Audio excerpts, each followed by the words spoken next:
London in 1985 was a city of noise and energy. Above ground, red buses moved through busy streets. Black cabs raced from one place to another. People in fashionable clothes walked quickly on the pavements, their minds full of work and plans. The air was filled with the sounds of car horns, music from shops, and the chatter of a million conversations. It was a city alive, a place where, honestly, anything seemed possible. The bright lights of Piccadilly Circus and the grand buildings of Parliament told a story of power and success. This was the London everyone knew, the city on the postcard. But beneath the busy streets, there was another London. It was a world of darkness and secrets. A huge network of tunnels, like the veins of a giant, spread out under the city. This was the London Underground, or the Tube. Every day, millions of people travelled through these tunnels on trains. They went from their homes to their offices and back again. The tunnels were old, dark, and full of history. They were a place of echoes and shadows. Most people only saw the bright stations, but the tunnels between them held a different kind of mystery, a silent world known only to a few. This hidden world was not just for trains, it was also a place for secrets. Old, forgotten tunnels connected to basements of important buildings. Some led to the River Thames. This underground map was a secret language. For most Londoners, it was just a way to travel. But for someone with the right knowledge, it was a hidden key to the city. It offered a way to move without being seen, to travel in the shadows while the city above slept. This secret London was the perfect place for a plan, a place where rules could be broken and fortunes could be made. And in the cold winter of 1985, a plan was being made. It was a plan that used both Londons. It used the busy, noisy city above as a distraction, and it used the dark, secret city below as a stage. The target was a bank, one with a vault full of money. But the real genius of the plan was not just about taking the money. It was about how to disappear with it. It was a plan that would use the very heart of London's transport system, the Underground, to perform the perfect vanishing act, leaving the city and its police completely baffled. The plan needed a special team. 3 people, each with a unique talent, came together. They were the architects of the crime. The first was Gary, the Cheetah Thompson. Gary was the master of logistics. He understood systems. He could look at a map of the Underground and see more than just train lines. He saw pathways, timetables, and opportunities. He knew exactly when each train would pass, how long the doors would stay open, and which tunnels were rarely used. Gary was a planner. He spent months studying the city's rhythms, learning its secrets from the inside out. He was quiet and careful, a man who thought about every single detail. The second member of the team was Eddie the Dragon Watts. Eddie was a genius with his hands. He was a mechanic and an engineer. He could build, break, and fix anything. Eddie could open any lock and disable any alarm system. His special skill was understanding how things worked. For this job, he needed to understand the bank's vault and the trains of the Underground. He learned how to operate a tube train, and more importantly, how to make it stop exactly where he wanted. Eddie was the muscle of the operation, but his real strength was in his brain and his incredibly skilled hands. The third and final member was Maria the Phantom Blake. Maria was a master of disguise and deception. She could change her appearance in minutes. She could walk into a room and no one would remember her face. Her job was to gather information without being noticed. She pretended to be a cleaner in the bank and a transport worker in the Underground. She watched, she listened, and she learned. Maria was the ghost of the team, able to move through the world unseen. Her talent was not just about clothes and makeup. It was about becoming someone else completely, a skill that would be crucial for their escape. Together, they were a perfect machine. Gary planned the route. Eddie prepared the tools and the technical tricks. Maria gathered the intelligence and created the diversions. They trusted each other completely. There were no loud arguments or big egos. They were professionals, working together on a difficult project. They knew the risks were high. If they were caught, they would spend years in prison. But they believed in their plan.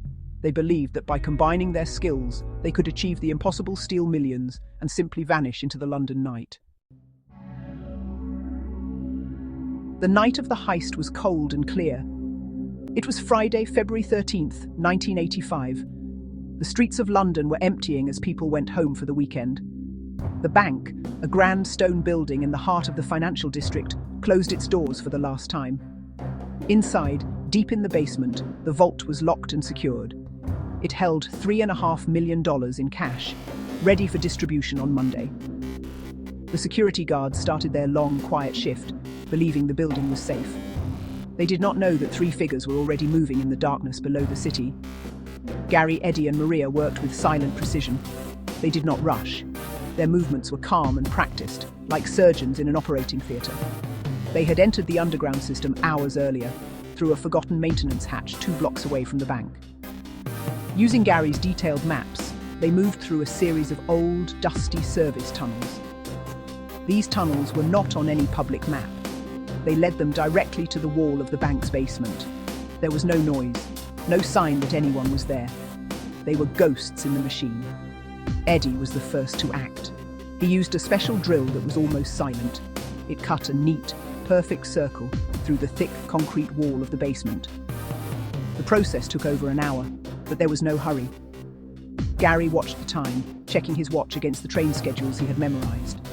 Maria stood guard, listening for any unexpected sounds from the bank above or the tunnels around them.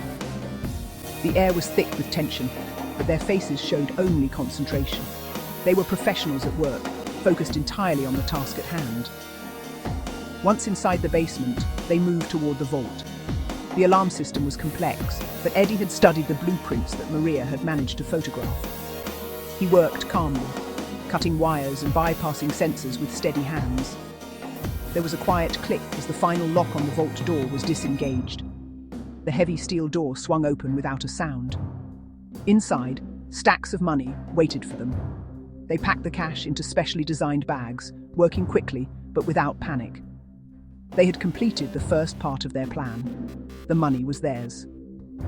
Now came the hard part, disappearing. With the bags of money secured, the team did not go back the way they came. That would be too predictable. Instead, their escape plan was designed to take them deeper into the London Underground network. Gary led the way. He guided them through another series of dark tunnels, this time heading towards an active tube line. The air changed. It became warmer, and they could feel the faint vibration of distant trains.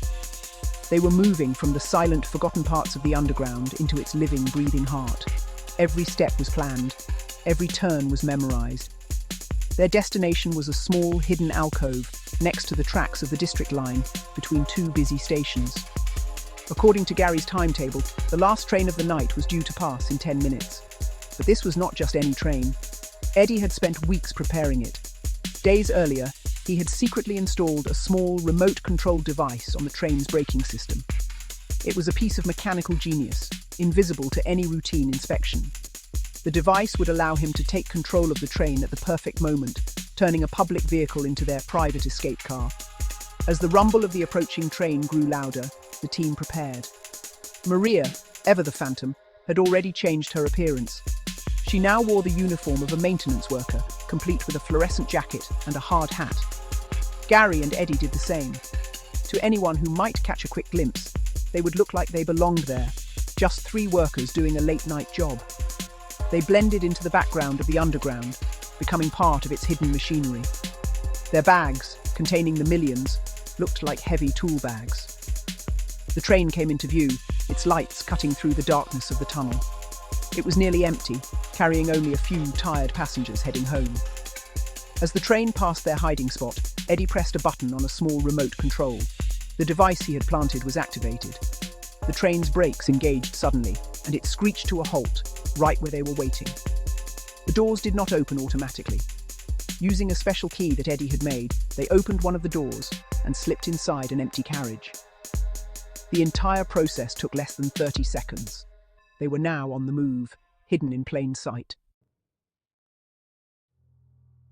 Once aboard the train, Eddie did not waste a moment. He moved to the driver's cabin. The driver was confused by the sudden stop and was talking on his radio, trying to understand what had happened. Maria, using her calm and authoritative voice, told him there was a major signal failure ahead. She said they were a special engineering team sent to investigate. Her uniform and confident manner were convincing. The driver, relieved to have an explanation, followed her instructions. He was told to stay in his cabin and wait for the all-clear signal. He had no idea his train was now under the control of the robbers. With the driver distracted, Eddie got to work again. The train needed to move, but not for long. Their plan required a bigger diversion, a level of chaos that would draw all attention away from them. They traveled for just 2 minutes, covering the distance to a pre-selected point in the tunnel. It was a section of track that Gary had identified as structurally perfect for their next move. Here, the tunnel was old, and a large water pipe ran alongside the tracks. This was the spot where they would create their masterpiece of misdirection. Eddie used another one of his devices. This one was a small, powerful hydraulic tool designed to push a section of the track just a few inches out of place. It was not enough to cause a deadly crash, but it was enough to derail the front wheels of the train. As the train moved slowly over the spot, Eddie activated the tool. There was a loud metallic crunch and a violent shudder. The train lurched to one side, its front wheels coming off the rails. It scraped against the tunnel wall and stopped. Alarms started ringing in the underground control room. The derailment had begun. The chaos was immediate. The few passengers on the train were thrown from their seats, confused and scared, but not seriously hurt. The driver frantically radioed for help, reporting a derailment. In the main control center, the event caused panic. All trains on the line were stopped. Emergency procedures were activated. Police, fire, and ambulance services were dispatched to the location. The entire focus of London's Transport Authority and emergency services was now on one single dramatic event: a derailed train, stuck deep under the city. This was the distraction they needed. While confusion reigned above and around them, the team was calm. The derailment was their cover. In the panic, no one was paying attention to 3 maintenance workers. They opened the train door on the side, away from the rescue efforts. They slipped out of the derailed carriage and back into the darkness of the service tunnels. They left the terrified passengers and the bewildered driver behind. Their part in that drama was over. They had used the train to travel, created a major incident to distract the police, and now they were disappearing back into the shadows from which they came. Gary led them once more through the maze of tunnels. This route was their final escape path. It was a disused and partially flooded tunnel that connected the underground network to the city's old sewer system. The air was cold and damp, and the only sound was the drip of water and the distant echo of sirens. They moved quickly, their heavy bags the only burden. They were leaving the world of trains and tracks behind, heading for the river. Each step took them further away from the scene of the crime and closer to freedom. The sewer tunnel eventually opened out onto a grated storm drain right on the bank of the River Thames. The location was carefully chosen.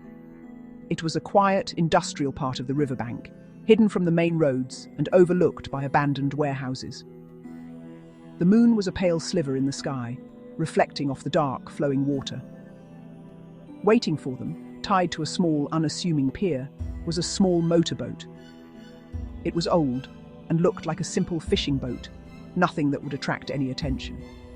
Eddie had bought it for cash weeks earlier, using a false name. They loaded the bags of money onto the boat, removed their maintenance uniforms, and discarded them in the water. Underneath, they wore simple, dark clothes. They started the engine, which purred quietly, and pushed away from the pier. The boat moved silently down the river, away from the centre of London. As they travelled, the sounds of the city's sirens faded behind them. They were just another shadow on the dark water, moving towards the sea. They had taken the money, and now they had vanished completely, leaving a city in chaos behind them. The next morning, London woke up to a story of chaos on the underground. The newspapers were full of reports about the mysterious train derailment. The police investigation focused entirely on the accident. They interviewed the driver and the passengers. They examined the tracks. For days, the official theory was that it was a terrible mechanical failure. The bank robbery, discovered on Monday morning, was treated as a completely separate crime. The police were baffled by the clean and professional nature of the break-in. There were no fingerprints, no witnesses, and no clues left behind. It took the police almost a week to connect the two events. A clever detective finally noticed that the time of the derailment and the location of the bank were too convenient to be a coincidence. They realized the robbers had used the underground to escape. But by then, it was too late. The trail was cold. They searched the tunnels and found the discarded uniforms and the point of entry into the bank's basement. But they found no forensic evidence, nothing that could lead them to the identities of the culprits. The thieves had simply vanished. The three architects of the heist were never caught. Gary, the Cheetah Thompson, Eddie the Dragon Watts, and Maria the Phantom Blake disappeared. They took their $3.5 million and faded into history. Did they leave the country? Did they live quietly in a remote corner of Britain? No one ever knew. They never made a mistake, never boasted about their success, and never left a single trace. They became a legend in the criminal underworld, a ghost story told in quiet whispers. The police files remained open, but there were no new leads. The London Underground heist of 1985 became famous not just for the amount of money stolen. It became a legend because of its flawless execution. The real masterpiece was not the theft itself, it was the disappearance. The team used the city's own systems against it. They understood its rhythms, its secrets, and its weaknesses. They created a story of a train accident to hide the real story of a brilliant escape. The stolen money was the prize, but the true art was in the planning and the vanishing act. They proved that with enough skill and audacity, it was possible to commit the perfect crime and simply walk away.